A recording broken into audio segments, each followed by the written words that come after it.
See. All right, what's up, everybody? Sorry, a few minutes late here. Seahawks, Patriots, Super Bowl. What's up, JMart? How we doing, man? We're doing good. I'm excited. It's there are better options, but I think that this is a fun matchup. I think they match up uniquely, so I'm really excited to see. Yeah, I was gonna say it's obviously not, as sexy as some of the other storylines we've had in recent years. We don't really have a quarterback that it's whoever wins has a chance to have a Hall of Fame legacy, but there's no Hall of Fame quarterback at the moment in here. I think it's been a while since we've had that feeling, and yeah, it's hard to hate either one of these teams. Like just from the way they built their team, a team building aspect. If you're into that, it's been pretty cool because this is the way the NFL is designed. Get the right coach. You can either draft the right quarterback or you can sign the right quarterback and then just build the rest of the team that's complementary. And both teams did it successfully, and both teams capitalized on a season where I think it's fair to say there's just no elite team. Whoever wins this game is not going to go down in history as I know the Seahawks numbers might bear it out differently, but if you watch football, it doesn't feel like the Seahawks team is elite. Would you agree with that, or what's your take on the Seahawks season so far? I would have agreed with that for sure, just based off the regular season. Like if you just went off that, there were definitely games where the Seahawks looked really good, and then there were games where they looked like not a playoff team, which is shocking, especially looking at their end record. But I think the playoffs, this 49ers and Rams matchups they've had has been about as elite as it gets. Like the 49ers game was a clinical just dissection of them. They knew obviously the 49ers have injuries. It makes it a little more difficult, but you start the game off with a kick return and then you never really give them a chance to breathe. And then I think the Rams game was just, they showed the offense. They showed that JSN can get open no matter what you do. You can't, I assume the Rams tried to script them out. They couldn't. And I think that while it's not as elite as like the Eagles teams we've seen in the past, the Chiefs teams that have just been absolutely unstoppable, I think that it's about as close as we're going to get in a world where if Hurts and the Eagles can't get there and Mahomes and the Chiefs are declining, this is probably the new status quo for elite teams in the NFL. Yeah, it'll be it'll be interesting to see the way this game plays out. I think if the Seahawks, you're right, if they win this game, you might look back on it and give it more. Just when I watch them, and maybe this is just not believing in Darnold. Like as we get into what you think about this game and the props, I want to cover a couple storylines first. Darnold is the reason why I'm having a hard time betting on this game. So in full disclosure, when I get to my bet, I'm just betting the total, and my props are going to be dictated around the total. Is I just don't have a strong read on the Seattle offense, the Seattle passing offense. When I think about Darnold carving up the Rams, I'm like, yeah, but the Rams defense was leaking in the second half of the season, wasn't really impressive.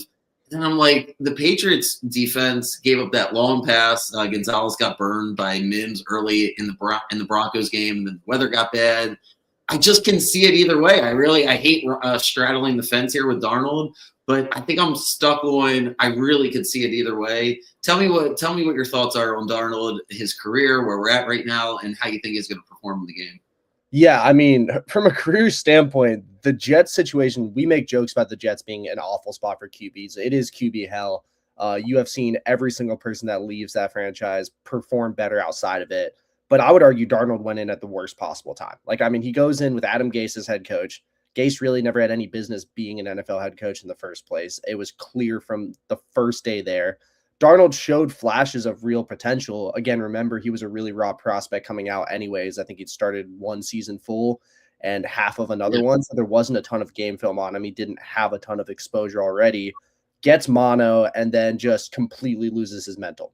Like there was no mental strength in that player at all. And he's a guy you look at, it's all about it, how strong he is mentally. He is such a good quarterback when he's not in his own head. When he gets in his own head, he's a bottom 10 quarterback in the NFL. And we've seen that even this year. There have been games where he's thrown 4 picks because he can't get out of his own head.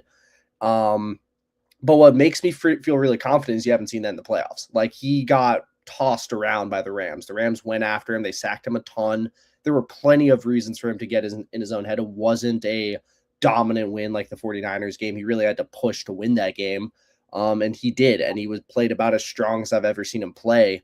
But the other side of things for me with the Patriots, I don't think I've seen anything. I don't think they've proved anything in this entire season. And I know that like it feels crazy to say, they run up against the Chargers in the first round of the playoffs. And by the way, ignoring the regular season because they had the easiest, I believe they had the easiest schedule out of anyone in the NFL, which is another talking point. But in the playoffs, you get the Chargers who run the ball 10 times despite averaging like 2 yards per carry. They have no offensive line. It's not exactly a game that the Chargers were ever going to win. Like I feel like they'd kind of zoned out a little bit. Greg Roman really, I don't know what he was doing. I think he's probably out of the NFL finally for good, hopefully, because Harbaugh just picked him up in New York as an offensive assistant, so he joined the staff. It's Harbaugh, Matt Nagy, and Greg Roman running the Giants offense. That'll be another problem definitely in New York. But yeah, that Chargers team looks horrible in the wild card game. Like Herbert's the only guy who actually wanted to really win. The defense wasn't great, but Drake May also wasn't great. You get the Texans matchup, which speaks for itself. You have CJ Stroud throw 4 picks in the first half. You're never going to win that game. It just isn't going to happen if your quarterback turns the ball over as much as he did. May, again, isn't that dominant, isn't that great, does enough. And the Broncos game is about the biggest wash I've ever seen in my life. Like, you first off get Jarrett Stidham out there, who is beating the Patriots for a period of that game and probably could have been tied with the Patriots for most of that game. Then the snow comes down, and the Broncos are playing against a team that is wearing white jerseys in the snow. Yeah. You can't do anything offensively when you can't see the defenders. So I look at that Patriots team. I don't know if they've proved anything. And what I do look at is Darnold is a guy who's definitely proved something this year. All right, so give me the narrative for the Patriots when you think like, all right, why did they get this far then? Like when you say what's meant to be, can you talk yourself into a team of destiny? Can you talk yourself into the storyline of Vrabel and Drake May? Where are you at on the emotional, the intangibles? Some of the guys, I don't know. Are you buying into that, or do you go more on the other side with Seattle? Because it sounds like you're leaning a lot more towards Seattle. I am. And the reason I'm not betting is I just don't think there's enough value in Seattle today. I'm not going to take a spread here. I don't think the money line is really strong enough at all. It's just a little too juicy of a payout. It's a little too juicy of a line for me to risk enough. But the other side is that, yeah, you're right. The Patriots, Mike Vrabel as a motivator is probably the best one in the NFL. No one motivates a team like Mike Vrabel does. No one's overperformed expectations like Mike Vrabel does. This is a guy. I was gonna say it's amazing what he did. He got Tannehill. Is that what you're about to say? Yeah, I was like, he got the 1 seed with Ryan Tannehill at quarterback and then got fired 2 years later. So like, this is a guy who is exceptional at getting teams where they need to be, and then when he gets them there, like Tannehill beat the Ravens. Like, he was able to beat a really good Lamar team pretty handily. And like, this is a guy who in big games elevates his team really well. And he also has the defensive backbone on that Patriots roster that if you're a motivator with a great defense, that's a great formula for success. And you've seen it this year. But then the other problem with the Patriots comes down to like the talent just really isn't there on offense. Like, that's the biggest concern for me is you have Drake May, who without a ton of great supporting cast characters. And I think that's their big hole that the Seahawks defense is looking at and saying, this is something we can have a field day with. Where's so they're receivers, right? If you want to rank them, it's like a 3-way tie, in my opinion, between Hollins, Diggs, and Henry. Like, trying to figure out these prop bets. Where's the ball going to go? Mac Hollins. I think I'd go Booty over him, or oh yeah, you got Booty too. That's right. Maybe 4-way tie. It's like 5 great receiving options out of like 3 different position groups. It's a weird team. Where do you think the ball goes? Because someone goes over in receiving yards. I think 100%. Like, I don't know if that's too much of an exaggeration, but because the Patriots, it's a little different for the Seahawks because JSN is 93.5 yards. He could go over under, and then that kind of dictates potentially where some of the other guys go. But for the Patriots, I think one of the more popular bets that people are trying to figure out is which one of the receivers has to go over here. And the ball could kind of go to all 4 of them. If you want to make the case real quick for all 4 of them, it would be Diggs gets the most targets. He's going to be in the slot. They're looking for him on 3rd down, blah, blah, blah, blah, blah. If you look for Mac Hollins, he seems to make some big plays. He's taller. The Seahawks struggled on the outside last week, so that seems like an option. The tight end Henry, I don't know if he's May's favorite target, but he seems to, his number's 38.5, which is higher than the other two receivers besides Diggs. So I think that speaks for itself. He's the one I like. I think Seattle's weaker. Not that I know they're weaker on the tight ends and up the middle. So I'm going to favor Hunter Henry. And then Booty's the fourth one where he made that spectacular catch. It was against the Texans, right? In the corner of the end zone. He's really good. He doesn't get as many targets, but you might get the best value with him. Where do you think? I know you don't love the Patriots offense here, but if you had to pick one of those four, where are you leaning?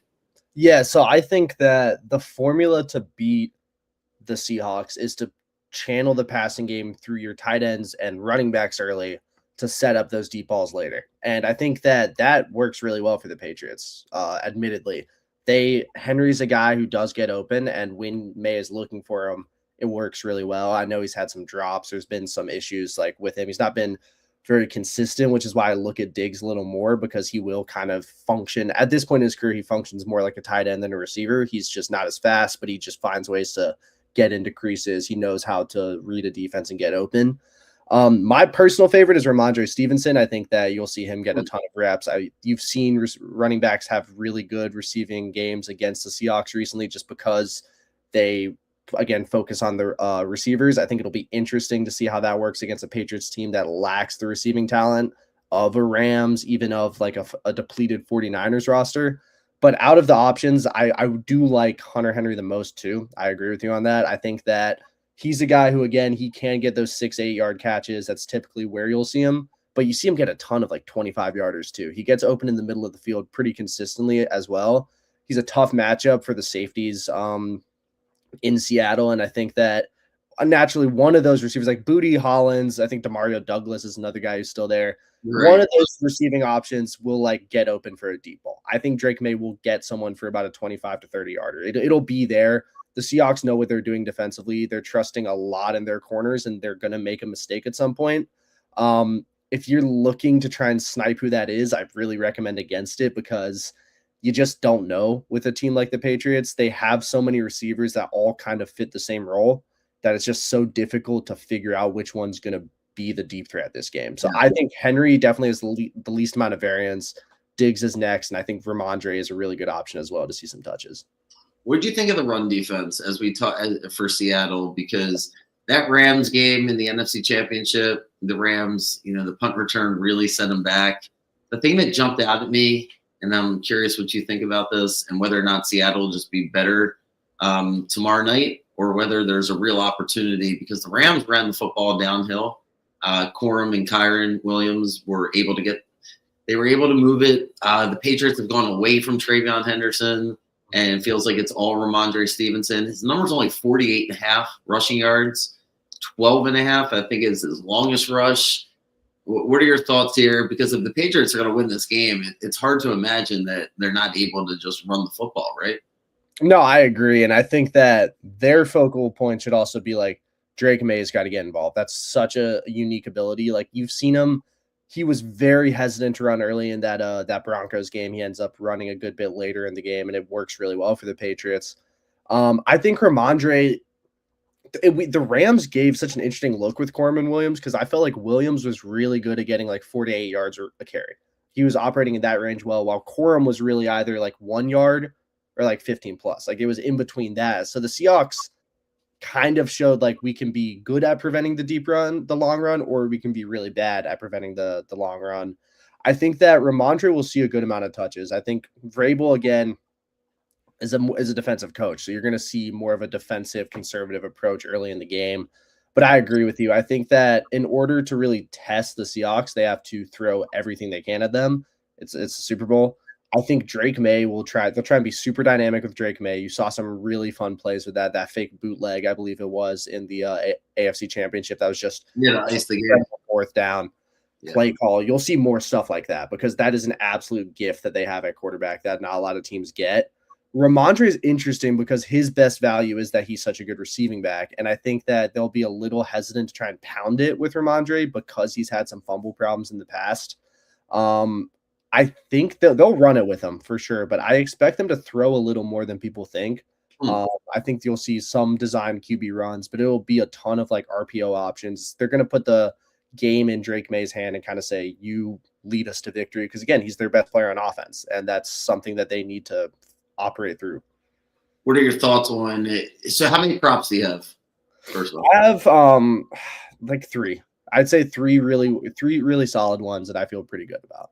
So before I get your three solid props, let's go through Seattle's offensive situation, starting with JSN. I got your take on Darnold. Where are you at with him? He's going to be the most popular bet, one way or the other. It's kind of hard to bet his under. You don't want to be that jackass that's sitting there unless you love the Patriots. But if you're kind of on the fence or you like the Seahawks, I think you're either staying away or betting the over for JSN. All of his props, you're going to pay a tax for it. What are your how do you see him frankly performing, and what do you think the Patriots game plan should be, and what do you think it will be against them? Yeah, so the Seahawks have such a gift right now with the way their offense is structured, and I'll talk about it when I get to my picks later, but JSN is objectively the focal point. Their goal should be to get him completely out of the game. My opinion is it should arguably be at all costs. I think the Rams were too scared to hyperfixate on JSN, and that ended up seeing like him in just one-on-one matchups. Like he was beating guys. He was always open. I think the Rams should have done more to take him out of the game and make Darnold think more, go to the Cooper Kupps of the world, go to the Jake Bobos of the world a little more, the AJ Barners. I'm staying away from that prop. If he hits, I'm completely fine with it. I think receptions probably has a little more value because the Seahawks will definitely just try and get him the ball as much as possible. They'll try and stretch him both ways, so you will see some screen passes to JSN. They're just going to want the ball in his hand because he's that good. He's Offensive Player of the Year for a reason. But the big thing I love about the Seahawks is that Kenneth Walker's been incredible once he's been given the reins entirely. Like, I think that they kind of are in this position where they can have JSN get scripted out of the game and then just give it over to Kenneth Walker, who's shown that he's an offensive tank in his entirety just by himself. And I think that you'll see him have a much more fruitful day than you will JSN. Yeah, and the way they deploy Christian Gonzalez, the Patriots, will be interesting. The school of thought is you could ISO him on anybody you want besides JSN, and then that way no attention needs to be given to whoever he's guarding, and then you can double JSN, or you can try to single him up. But Marvin Mims beat him for the long pass. That'll be, man, I can't get over the coaching matchup, the coaching back and forth, because both of these coaches, I don't think they have an identity, meaning they seem like they'll just to adjust to their personnel. I have a better idea of McDonald because he was here with Baltimore, but the identity was, I don't know who the hell is blitzing, but we always have free rushers. Like that felt like his identity, which is like, I don't know what that really means. But in the AFC Championship game, when we got knocked off, but the Chiefs, yeah, sure, they beat us. But if you remember that game, Kelsey, every catch he made was just like super contested. There was no breakdowns. And in the second half, partially the Chiefs didn't need to score, but the other reality was, the Ravens defense was really good. But then I'm talking out of both sides of my mouth because it felt like he couldn't get the Rams off the field last week. But then he made the play, right? But following that logic with McDonald, they did get the stop on the 2-point conversion. So what McDonald wants to do against Drake May is, I have really no idea, except I know it has to involve getting pressure. Like, if you get pressure, the Seahawks, it's going to be really hard to see the Patriots win this game if they end up in second and third and long. And likewise, if he's got time to throw the ball, I have a lot of confidence in Drake May. On the other side, what would you say Vrabel's identity is? Because it feels like the Patriots defense is opportunistic to say, to some extent, because I felt like in some of the tougher games this year, when the Bills had to win in the second half and the Ravens, before they forgot about Derrick Henry, they were able to run the football in New England. Mm-hmm. Now in the playoffs, the other teams weren't able to run the football. I don't know if that was the weather. I'm confused, frankly, on how good this Patriots defense is. That's why I'm having such a hard time with the game. Anyway, that was a long ramble for me to get to what other Seahawks prop bets do you like? Yeah, so I mean, you're correct. I agree that my opinion on the Patriots defense is their goal should be to get Sam Darnold to think as much as possible. So I'd go further than just Gonzo on probably Cooper Kupp. I think that's probably what you want to do if you got burned deep, is put him on a guy who's a little slower. but a little more of a route technician. And then I'd probably put Carlton Davis over on Shaheed or whoever's that third option. And then I'm putting cornerback 3 and like other people on JSN. Yeah. Like I'm just putting bodies on him. I'm putting quality on the other receivers and bodies on JSN. That's got to be the goal. You got to make Sam Darnold think. If he's thinking, it gets more complicated. Where does he go? Yeah, where does he go? If you had to pick between those other receivers, where would you go? So like that's where I'm leaning is like the Seahawks need to make it so he has to think as low as possible. That means checkdowns. It sucks to say, but in a matchup where you're looking at two defenses this good at preventing, like just two great defenses, checkdowns are going to be your path to success in this game. I think that the other side of things as well and I'm leading this into Kenneth Walker rushing and receiving yards bet is the end point here. I think you see him get a ton of check down value, and he's been incredible, by the way, out of the screens. You've seen some really exotic screens as well out of Kubiak that have just been really cool to see. He gets open when you give Kenneth Walker the ball in space. He's incredible. The second option is the Patriots run defense has looked great. It's looked really good against I can't even remember his name was it Vidal, I think, for the Chargers. Vidal. Yeah. He came in the year as an RB3, if that. Like he was really buried on a depth chart. I was going to say, right. And they were down the whole game and had to throw the ball. And then he goes against Woody Marks, who picks up an injury in the game as well. But the other side is Woody Marks, while he's been impressive this season for where he was drafted, yards per carry have not been good this season at all. He's just gotten a ton of run, and he's been good enough for the Texans to pound the rock. And then third, you get RJ Harvey, who, while RJ Harvey can be really fun, he's more of a receiving option. He hasn't been a great running back, period. So I think that the difference between those guys and a guy like Kenneth Walker, who is almost peaking currently, I think you'll see them be able to run the ball a little more than people expect them to be able to. That mixed with the service he should get out of the backfield catching, I think rushing and receiving is a great way to kind of guarantee that at least one of those things will push you over. All right, so give us your exact 3 prop bet. Sounds like one of them is the Kenneth Walker. What's the number for Kenneth Walker over? I don't know it off the top of my head. I know receiving's 22.5. If I had to guess, rush yards would probably be about 68. So you will be looking. I paid a little bit more because the total for rushing yards for me with Walker was 72.5, and I had receiving at 21.5. That's another thing for anybody that's betting on all these props. I would say as crazy as this gambling world is, there's so many places to place your bets. So if you are going to bet, especially for the Super Bowl, you'll find different numbers in different books. Maybe not be dramatic, but it's worth it. And the reason you'll have different numbers is because different books get different action. So it's just the reality of the situation. One sports book might get more action on a particular prop bet than another. So that could dictate the price. So when I type out my bets or JMart's bets or whatever the number is, that's the number we got it at. But I would say don't worry if you're a yard off or two. I think for receptions that's obviously different, but in the scheme of things, you're either you're probably going to be right or you're wrong. But all right, so you got Kenneth Walker over rushing, over receiving. I think you made your point there. If I had to slam your point down, it's like Seattle's strategy is going to be get the ball out of your hands quick.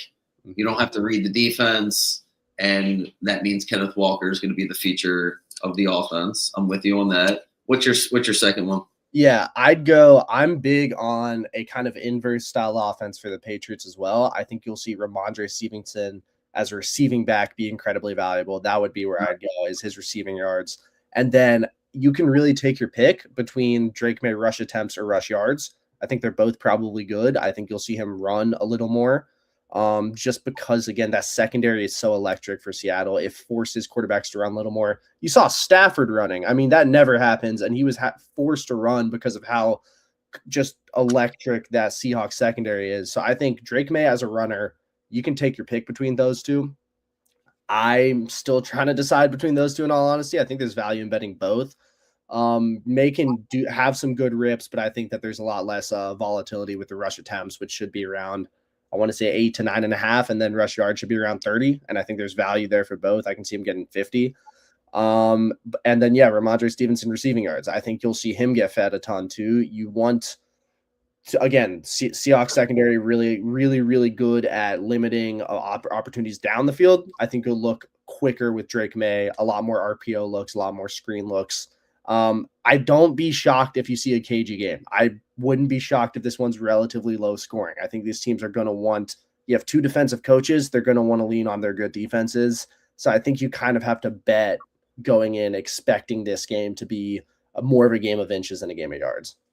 So what's your final score? What do you got?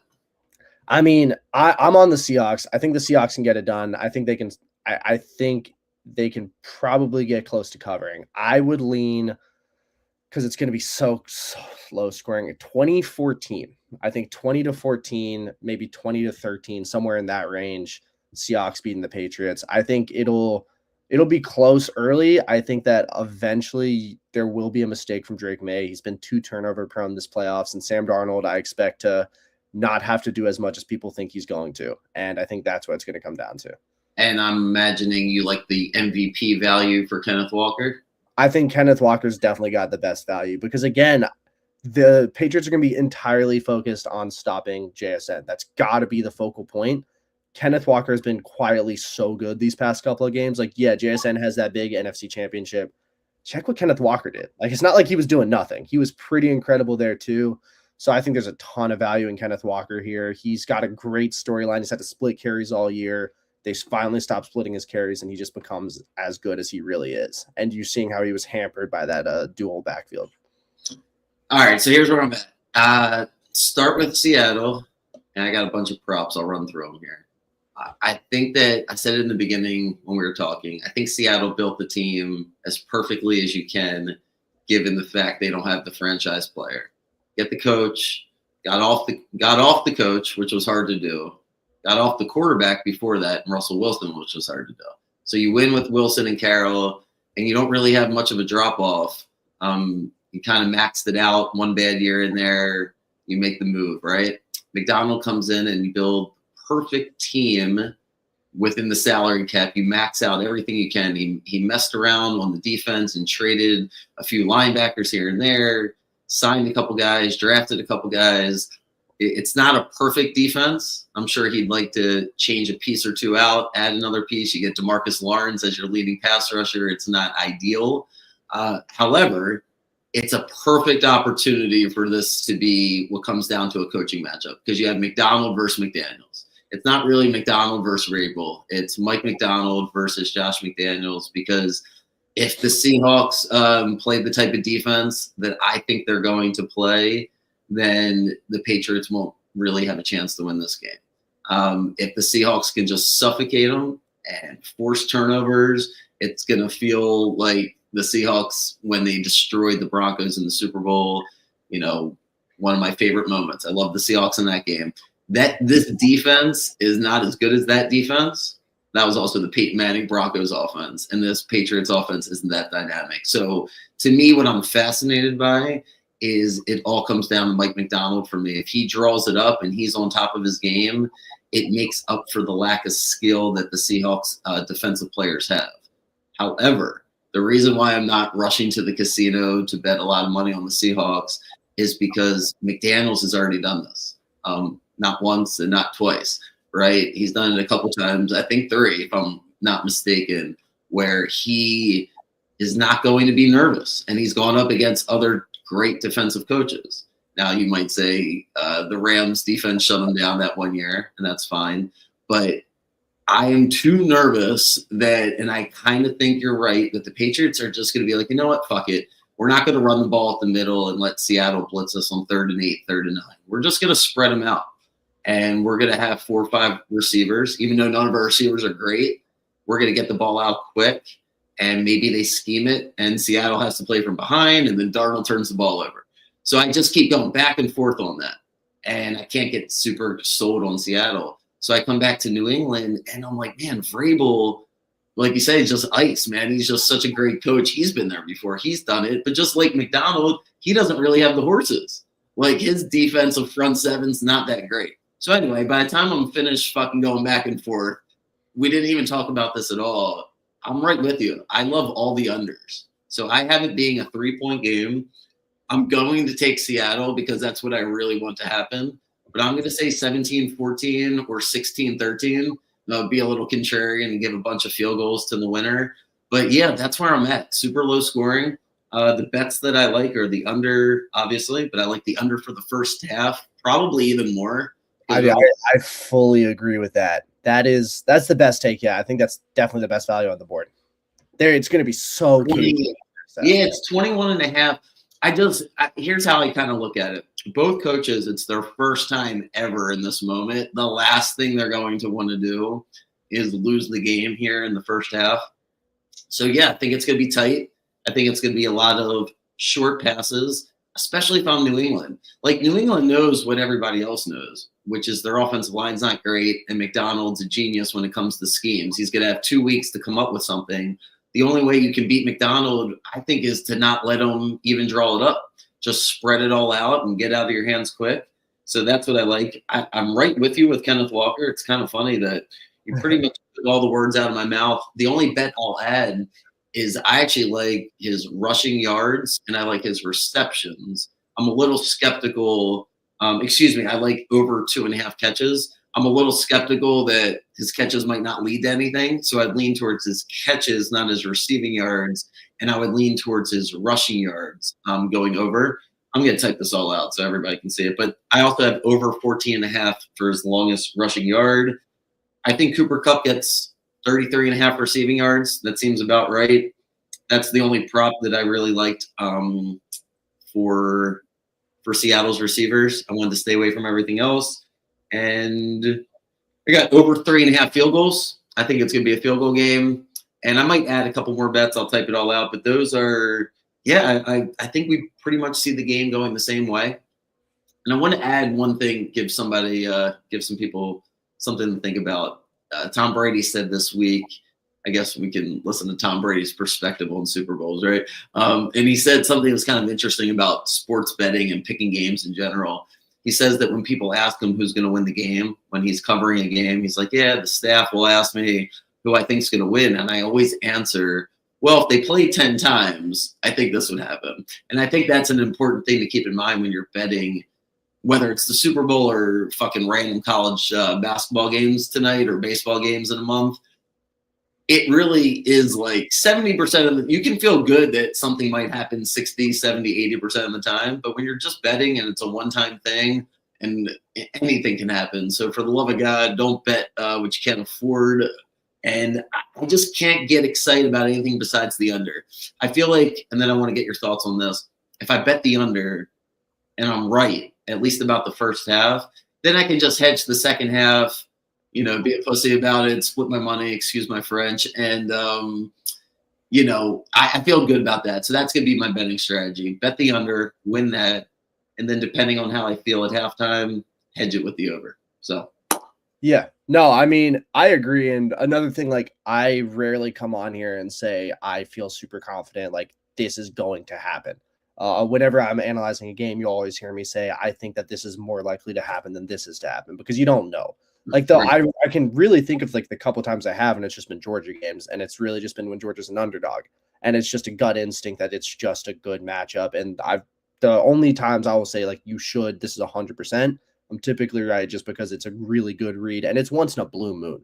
It doesn't happen a lot. It's probably 3 times over the course of 3 years, so it doesn't happen.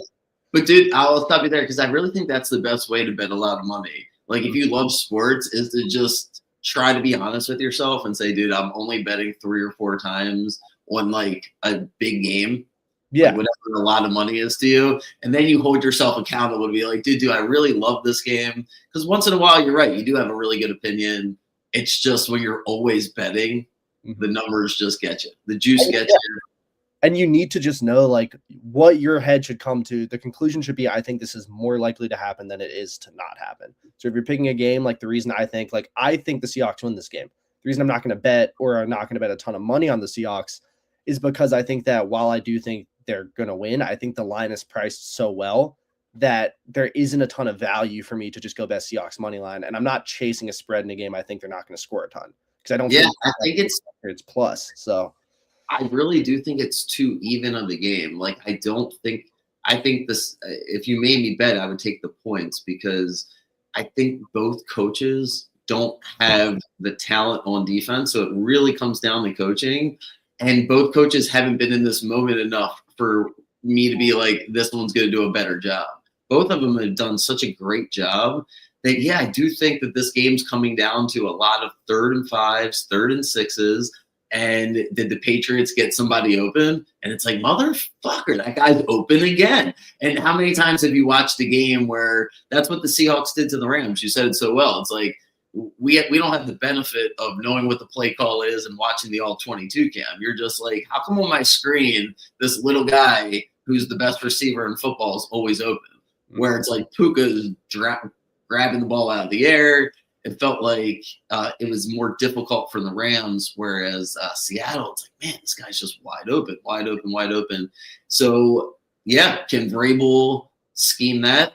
And can he shut that down? Because both of these quarterbacks, look, I say this all the time. There's only a couple quarterbacks that do well in 3rd and 6 and longer, but both of these quarterbacks, it's really not good. It's really not a great situation. Like you said, Darnold then has to process, fuck, is this read here? Blitz is coming. And the next thing you know, the linebacker picks the ball off. And then for Drake May, McDonald's the best in the business. So you could talk me into either team. If you had a different coach for the team and I thought there was a coaching edge, you could talk me into a different team. So I'm going to root for the Seahawks. I'll bet the under. And you have anything else that we missed or anything? Any thoughts on the national anthem here, Cardi B appearances, anything else that we need to know about? Yeah, I mean, what I will say for the halftime show is don't bet Titi Mi Pregunta to be the first song played. I don't see it happening. I saw it had best odds. I see that being later in the show. So I just stay away from that one. He'll play something from the new album, so figure out what that one's going to be. And I think the best value, if you're really looking to dunk a ton of money in, is bet at halftime, live bet at halftime. You'll see tells on what they're looking to do. I wouldn't live bet during the first half because I don't expect a ton to happen, but you'll see where the tendencies are for Sam Darnold this game, for Drake May this game. It won't change that much going into the second half. They're pretty consistent quarterbacks in how they play. So look for what they're looking for, and then that might be the best value you can find. And then just move from there. If Kenneth Walker's having a bad game, then stay away. If he's underperformed his line a little, but you've seen the glimpses there just haven't been the touches, I think there's a good chance to double down there. I think that this is one of those rare Super Bowls where the halftime adjustments won't necessarily be to what they've seen. It'll be, okay, let's play offense now. Let's start the game. And I think there's a ton of value in betting at half. Lines will be a lot lower. You'll get a good bit of value for live bets. Alrighty. Any other random I was gonna say, do you even look at any of those other bets? Like, I would say some of the I shouldn't say silly bets, but like ones where you can get tons of value. Like first one to score a touchdown, maybe more of the lucky side, so you have something to watch or root for, or is that not your cup of tea? I'll come up with some because it is the Super Bowl, and I feel like betting a good bit of money on the Super Bowl, it's always fun. If I had to guess first touchdown, I think the best value you can find is always a backup tight end. They're always great value. So yeah, look out for, I guess, like Austin Hooper. I don't know. He's been there before. He was actually decent for the Falcons in the Super Bowl in 2017. I could see him scoring a touchdown. If that's correct, I will be shocked. But that would be I don't have a ton of.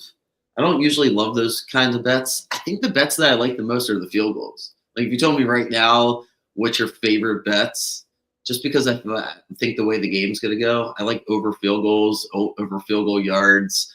Patriots got a rookie kicker who has been nothing but great. And whatchamacallit, Jason Myers has been great for a long time. So San Francisco is not the most kicker-friendly weather, but or kicker-friendly stadium, but the weather should be good. So, all right, dude. Well, I appreciate you doing this, and we'll put our bets out here. I'll list all my prop bets, and then I'll come on here Monday, and it'll be super funny when it's 45-42, and we were completely fucking wrong. But I was going to say I purposely didn't want to get any of your thoughts, hoping that we could. I didn't know if we were going to disagree because I really didn't know really what you thought at all. But I don't think there's a contrarian pick in the Super Bowl besides the Patriots win by 10 points. Like you could probably argue the under is a more popular, go-to because of the coaches. But then if you look at some of the defensive metrics and some of the advanced numbers, there's a reason why the number's set at 45. And Seattle could put up the points. Plus, most people, casual bettors, don't love betting the under. I don't think in the Super Bowl. That might be part of it. There's gonna be a ton of money just on the over because people say, "Fuck it, I want to bet the over." Like that's just it floods most markets. Same way JSN's total is going to be at a premium is because there are a ton of people that just want to bet on JSN to have 100 yards, and so that will push the line up. Yeah, I can't wait to see where the bets go this year. Like between the Kalshi and Poly Market, online sports books, physical sports books, illegal money. It's almost unbelievable, kind of hard to even put into words how crazy it is and the things you can bet on and where people are betting, and Giannis partnering with the new sports betting with Kalshi, and then you can bet whether or not Giannis is ever going to play again. I mean, it's kind of wild. We don't have enough time to get your thoughts on it, but I think next time we chat, that'll be that. I really, it's pitched at your age group. It's the new way to bet. But just like anything else, older folks will catch on, and it just seems like that's going to be the new wave, which is betting on absolutely anything. So if you're betting on that, I'm curious. If you want to talk about it, feel free to shoot me a message. And all right, dude. Well, appreciate your time. We'll chat soon. Yeah. And go Seahawks. I think it's gonna be a tight game. So good luck, whatever you're betting. Yeah. Yeah. See you, bro. See ya. Dude.